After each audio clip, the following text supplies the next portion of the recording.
Hello folks, welcome to the Edupedia world and I am Abhinay Gupta.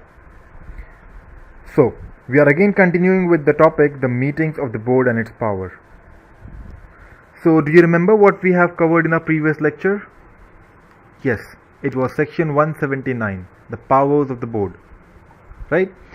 So, before moving on to the next section, section 180, we would just recap the entire section in 2 minutes and then move ahead with the new section, section 180, right?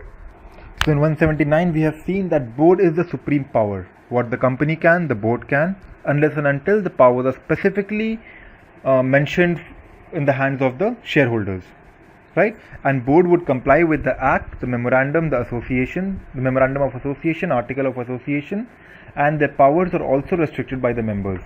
And how do members restrict the power? By amending the article or passing a special resolution. Correct? So you remember those? Right. And then there are certain division of power. Certain powers are given to the members, others are all given to the board of directors. And remember, whenever the members restrict the power of the board, right, it always has a prospective effect. They cannot invalidate any act that has been done by the directors. So that means they will have no retrospective effect. Clear? And then we had seen the supremacy of the board. Right, that the power of the management lies with the board of directors. The shareholders cannot interfere and they cannot supersede the powers of the board. Right. However, the shareholders may be authorized to exercise the power of the board in certain situations. Now, what are they? There were 3 situations we had seen in the section. That was if the board is malified, right? If the board is incompetent, and if the board gets into a deadlock. There is just 3 situations when the powers of the board would be transferred to the shareholders in the general meeting, right? Then as per the provisions of section 179 of section 3, we had seen that there are certain powers of the board that are exercisable only at the board meeting. What are they? The power to call, right? Making call for the calls that are pending. The power to buy back the shares, referring to section 68 again, right? These 2 were a category. Then you had another category, the power to issue securities including debentures, right, whether inside or outside India, the power to borrow money, the power to invest the fund, and the power to grant loan, to give the guarantee. These were the second category. Then you had another category with a single line item, that is the power to approve the financial statement and the board report, right? And then the last category you had is the power to diversify the business, enter into amalgamations, merger and reconstruction, and also the takeover of any other company. Right? So these all powers have to be exercised by the board in the board meeting. They cannot exercise these powers via a regulation by circulation. Right? That will not be valid. So this was the requirement of section 179 subsection 3. Now you also know that there were other 2 sections that we had discussed while we were discussing section 179, which also requires the power to be taken up in the board meeting. One was section 161 subsection 4, about the filling up the vacancy, right, the casual vacancy. So the directors would appoint another director to fill up the casual vacancy in the board meeting only.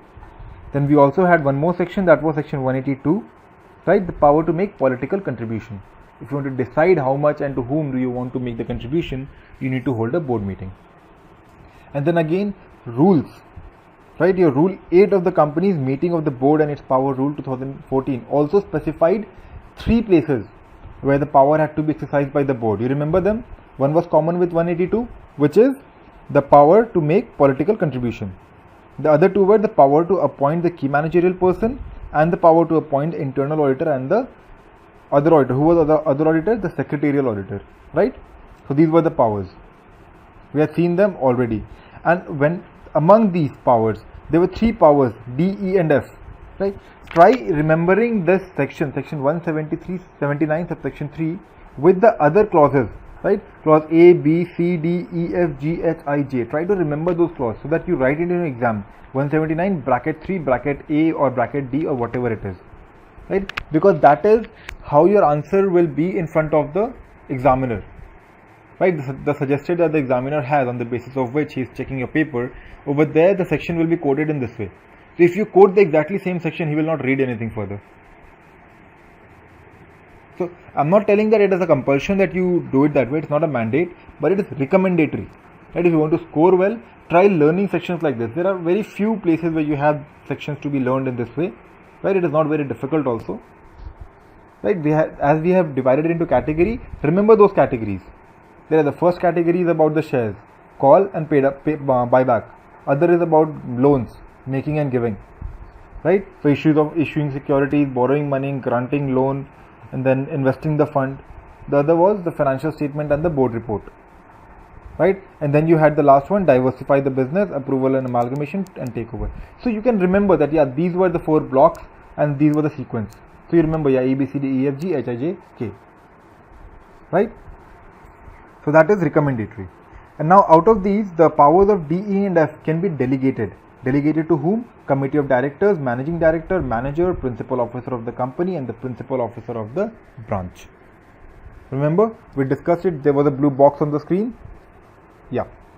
Next, when you are delegating these powers to them, you delegate it with the instructions as to how much and to whom.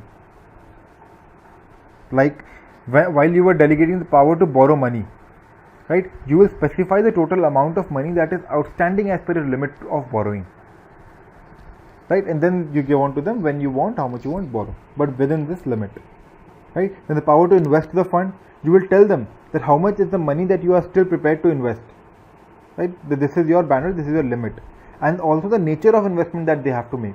You will have to specify it, right? And then the other was the power to grant loan or give guarantee or provide security in respect of the loan. So over there again you will have to discuss the total amount and the purpose for which the loan may be made. Not to whom, but the purpose. Right? Clear with those provisions again? And we had seen that the power to institute a suit, a proceeding on behalf of the company also lies with the board. Right? And any director, managing director or whole-time director can only take up the power if the board authorizes them, or the article authorizes them, or they have the power of attorney. Otherwise, as per Act, they are not allowed. They'll need any of the 3 available conditions to be able to institute a proceeding in favor or in favor of the company. Right? Now also there is a power to ratify by the board. So if there is anything that is done by someone else which the board should have done by itself, right? So the board can ratify that power or ratify that act that has been done. Right? And if there is something that had to be done in the general meeting, that can be ratified by the members only. But remember, if there is something that was ultra vires, that can never be ratified, neither in the board meeting nor in the general meeting. Clear with the provisions? And now the only thing remaining in that section was about the provisions applicable to the banking company. Right? So what is not borrowing for the banking company? If they are accepting deposit from the public, that is not considered to be borrowing. If they are borrowing funds from RBI or other bank, even that is not considered borrowing. And if they are depositing money with some other bank, that is not considered lending. Right? Because that is the ordinary course of the business. So for those things, they are not required to pass a resolution in the board meeting itself. They can follow the resolution method, resolution by circulation method. Right? So that was about section 179, the powers of the board. Now we move on to the next section, that is section 180, the restrictions on the power of the board. We have seen the basic power in 179, right? And now there are certain restrictions that certain powers of the board cannot be taken ahead without the shareholders' approval, for example. Right? So apart from those powers, there are certain other powers. There are basically 4 powers that we'll be talking about, which are restricted. That the board cannot all by itself always take these powers ahead. Right? They cannot utilize this power. Right? So now let us see what this section has to deliver. So the powers that we will be discussing in section 180, the 4 powers that can be taken over by the board only if it is supported by a special resolution. So unless and until, so that means those are very specific and very critical powers that we are going to discuss. We are not even talking about an ordinary resolution. You will have to pass a special resolution for these type of powers. Right? To start with, the first power that we have is the power to sell, lease or otherwise dispose. Right? You are selling it away, or you are giving it away as a lease, or you are disposing it off at all. Right? Now what? Selling, leasing or disposing of whole or substantially whole of one or more undertaking of the company. That is the line of the Bare Act as it is. sell, lease or otherwise dispose of the whole or substantially the whole of one or more undertaking of the company. Section 180 subsection 1 clause A. Clear with that? Now we need to understand this statement. We know that for this thing you will have to pass an SR. We have already discussed that. Now we'll understand each element of this statement. So first, when we are talking about an undertaking, right? So what does an undertaking mean? So over here we are referring to only those undertakings by the company in which the investment that the company has made is more than 20% of the net worth of the company, net worth of the self company, right? So we are talking over here about more than 20%. It is not more than equal to. Please keep in mind. If it is equal to 20%, maybe we will not consider it. It has to be more than. Like that is the meaning of undertaking given in the law. More than 20%. Right? Or there is one more explanation to this, which is or the undertaking which generates 20% of your total income. Even that will be considered as undertaking for this purpose. Right? Now both of these will be seen during the previous financial year, and the net worth will be calculated as per the audited financial statement, not the financial statement that the board has prepared. The financial statement that has been audited, that has been corrected, right? For the previous financial year. Now when we are talking about net worth, how do you calculate the net worth? Basically in accounts you know how to calculate the net worth. Net worth is the excess of your asset over the liability, right? So it would be actually the aggregate value of your paid up share capital and all the reserves which are created out of profit. Yeah, and you include the security premium account as well over there. So it is capital, the paid up share capital and all the reserves. But again there are certain reserves that you would exclude, right? So the reserves that are created out of your revaluation of asset or the write back of your depreciation or amalgamation, right? So these three reserves specifically will not be included in the reserve that we are talking about for the calculation of net worth. Agreed? And after getting this value, after adding your paid up share capital and the reserve and the security premium, you will also have to reduce the losses. You will have to reduce all the accumulated losses that you have, right? Because they will reduce your reserve in any way. And if there is any deferred expenditure, you will have to write it off again. And if there is any miscellaneous expenditure, you will have to write it off, right? So there are two ways of actually calculating your net worth. Either you add up all the asset and reduce all the liabilities, you get the net worth, or this is the other way. And as per the act, the meaning of net worth is this, that you add up your paid up share capital, you add up all your reserves and the security premium. But the reserves will not include the revaluation reserve, the writing back of depreciation and amalgamation reserve. Right? And after the net amount that you get, you will have to reduce all the accumulated loss, all the accumulated deferred expenditures and the miscellaneous expenditures. Got it? So that is the net worth that we are talking about. So you see, when we are discussing about a topic, we are getting into a discussion, we are getting into a definition, and again we are defining words in that definition as well. So it is digging deeper in, right? But these things are required for you to understand because you get questions based on this, right? You may be given a question where you will be given the entire financial statement, right? Obviously in a short, that you will be given the value of the reserves, the paid up share capitals and your accumulated losses and everything, and then you will be required to say whether the contention of the company, that is the company has done an act, whether that is correct. Then you will have to calculate the net worth. Then you will have to see whether the undertaking is more than 20% of the net worth, and then the SR is passed or not, and then okay, the director is able to do it. So there's a lot of things that you need to check. So that is why we are defining the elements, right? And now again over there you have seen that either you dispose of the whole or substantially the whole. Now again, what does substantially mean? That is very important. So where substantially shall mean 20% or more of the value of the undertaking. Over here we are talking about 20% or more, that is greater than equal to. But while you were discussing the undertaking, it was more than 20%. That was greater than 20% of NW, right? We had no equal to sign over there, right? Right? So you understand that the first clause, section 180 subsection 1 clause A, says that if you sell, lease or otherwise dispose of the whole or substantially the whole of one or more undertaking of the company. So you understand what is undertaking, what is substantial, right? And you know what is selling, leasing and disposing of. Obviously we are not discussing that, right? But now there is one place where this will not be applicable. It is if that selling, leasing or disposing of the property is the ordinary business of the company, then you will not be needed to pass an special resolution, because that will impact the entire business. Every time you need to sell something, you'll pass a SR, you'll call the meeting of the shareholders. That is not practically possible, right? So if it is your ordinary business, then it's all right. But if it is not your ordinary business and you're specially doing it, why is there a need to sell off an undertaking, sell off 20% of your company? That's a big decision, right? So the board cannot individually take such heavy decisions. So for that they will have to consult the members, and now also the members cannot do it by a simple majority. They will have to pass a special resolution for that, right? And remember, for these kind of things, right, basically they will not pass a special resolution in the general meeting. They will have to pass it by a postal ballot.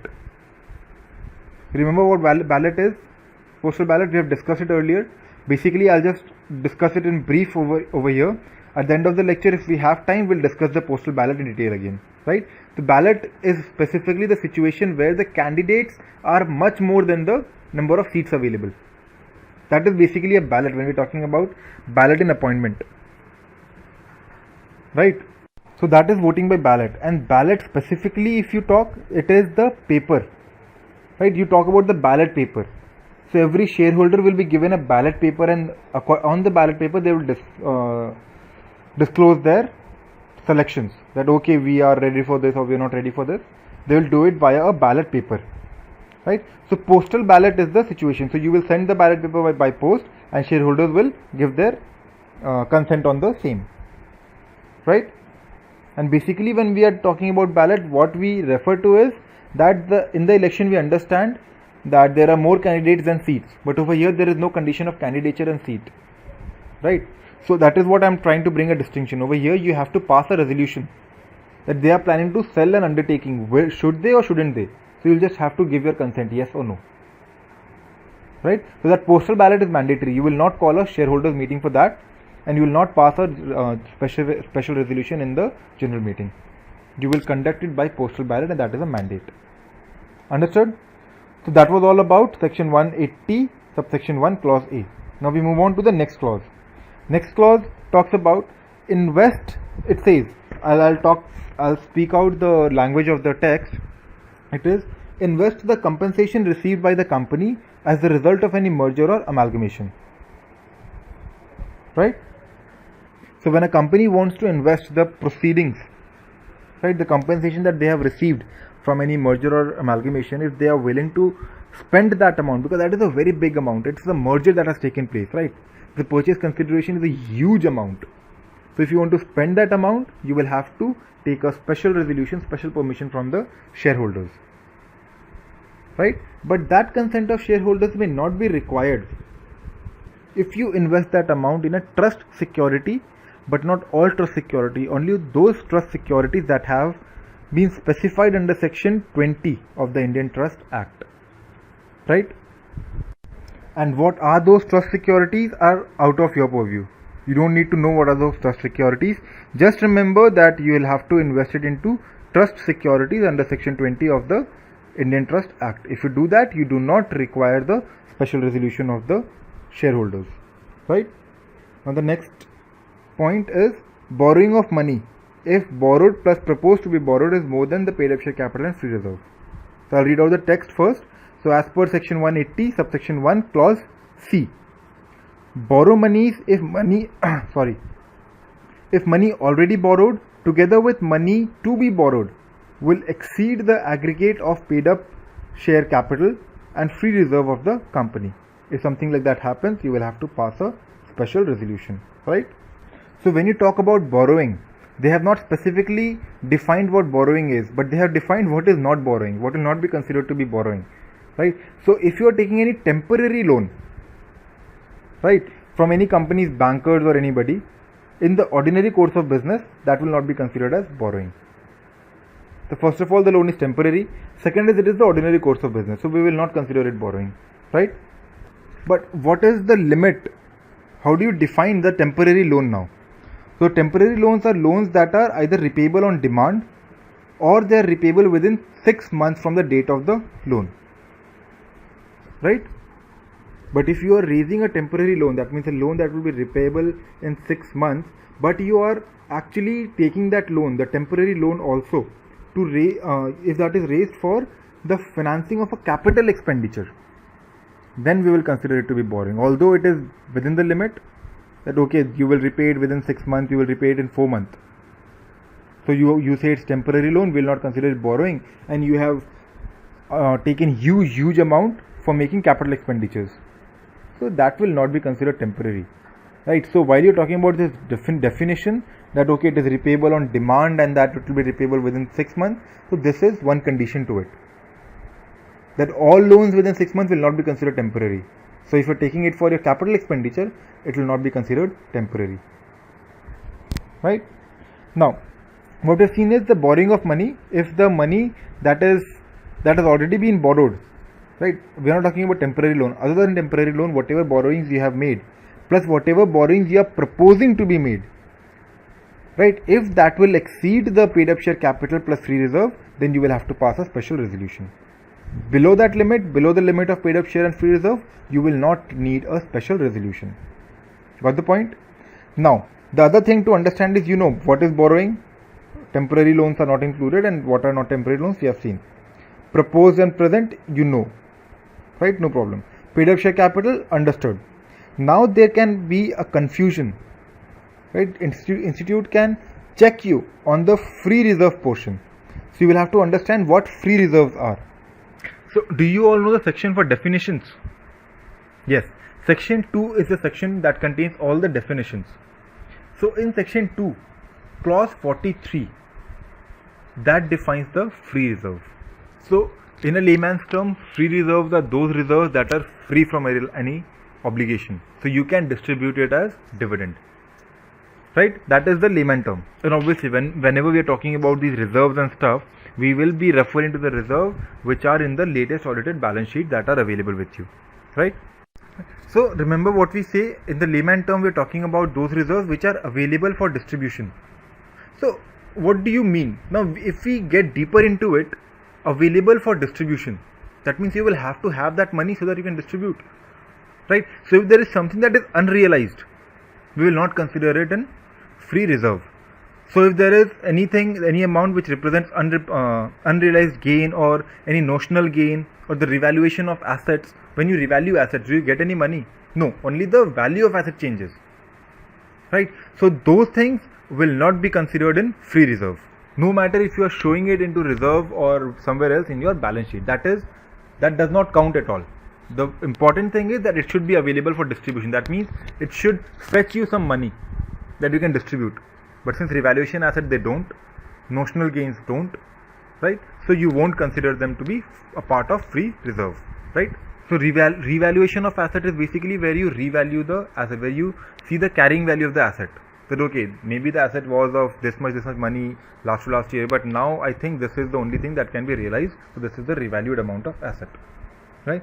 So you also remember that you cannot include any amount, any reserve that you are creating due to the change in the carrying amount of any asset or the liability that are linked to the equity.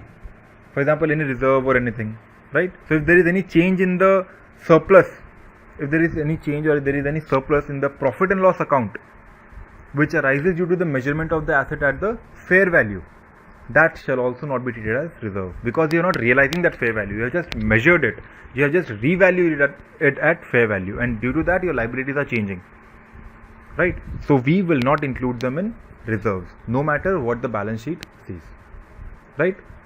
Now suppose there is an urgent situation, the board needs the money and now there is no time to call a board meeting. So is it that they won't be able to borrow the money without the special resolution? The answer is no. They can go ahead, they can borrow the money, they will be a defaulter for a time being, but that default can be waived if the shareholders ratify that. If they pass a resolution and ratify that borrowing by the board, then it will all be again back to square one, right? And otherwise if they are not ratifying it, or if there is any default, if the board did not meet these conditions and they have defaulted or they have exceeded the limit, then what are the provisions applicable on the lender? Will the lender be at default also? No, the lender will be safe. But the only condition when the lender will be safe is if he is doing it in good faith. If they are not aware of the limit and then they have given the loan, then they will be safe. But if they are aware that no, the company is making a default and still they are giving a loan, then even they will go for a toss. And again, we know, like we have discussed, in the case of banking company, accepting deposit from public is not borrowing. Correct? So that was about 180 subsection 1 clause C. Next we have the last, we know we had 4 points over here. So 180 subsection 1 clause D. Remit or give time for the repayment of any debt due by the director. That means to remit or give time to director to repay any due. The due date for the repayment of loan that the director has taken has come. But now the board thinks, okay, let us waive it off. You are not supposed to give, you are not in the position to give back the loan. Okay, take 1 more year. Can the board do that? No. Like you suppose you have 3 directors in the board, all 3 have taken loan. In the month of June, director A's due date of repayment of loan has come, and 3 of them decide, okay, let's waive it off for another 1 year here. Next month even your loan is coming to due, we'll waive it off. So it just keeps on postponing, and they never get a due date for repayment of loan. So they can do that, right? They can at any point do that. So these powers have been taken away from them. If you want to delay that due date for the repayment of loan by the director, you will have to pass a special resolution for that in the general meeting, right?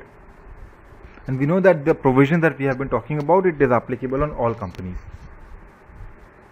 But for your May 16 exam, you have certain amendments in this section with regards to the private companies, right? Because these stringent rules are not 100% applied on private companies. There have been given certain amendments and exemptions to them. We'll be discussing it while we are doing the amendments separately, right? We'll not be doing it over here. We'll discuss all the amendments separately at one place, right? Now, we talked about the 4 conditions. It's all over. Now we'll talk about an MCA clarification, right? But before that, let us do 3 points more that we have over here for discussion. That we have, if SR does not specify the limit of borrowing, it is invalid. Which means the SR that is being passed in the general meeting, right? That may stipulate the conditions, right? Conditions for the use, the disposal of the investment, and of the sale proceeds that they are getting. So they will also stipulate the conditions for that. And if they are not specifying the condition, if they are not specifying the limit of borrowing, for example, when you have to borrow, right? If they don't specify the limit, if they don't specify the condition of use, then the SR will be deemed to be invalid, right? The next point is the unaffected right and powers of innocent buyers in the course of ordinary sale. We have already seen, like in the previous last section that we have seen, that if the lender is doing it in good faith, he'll be safe. So in the same case, in the clause A, if the buyer is buying the undertaking in good faith, the buyer will be safe, right? Then we have no reduction in the capital unless Act specifies. Okay. Now if you are reducing your capital, the specification in the Act has to be there. Then we have certain questions in the past year examinations. We'll be discussing it in the next class because we lack time in this class now. The last topic that we'll be discussing in this lecture is the MCA clarification, right? So we have seen that for all these 4 conditions, the powers of the board, you will have to pass a special resolution. But this condition for passing a special resolution has been included by the Companies Act 2013, right? But if you refer to the Companies Act 1956, to be very specific, section 293, then the requirement was to pass an ordinary resolution. Got it? So you will the MCA has given a clarification. They have drawn a line. So if any meeting for any general meeting, if any notice for the general meeting was given prior to 12th September 2013, then they would follow the provisions of 1956. But any notice for any general meeting given after 12th September 2013, you would follow the provisions of section 180 of the Companies Act 2013, and hence you will need to pass a special resolution.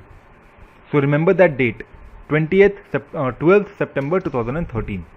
Before that, if the notice was sent before that, apply 293. right? And if the notice was sent after that, apply 108. That is the only thing. So we'll discuss the questions in the next section, in the next lecture. So stay tuned for that. Until then, this is Abhinay Gupta signing off. Thank you. Bye-bye.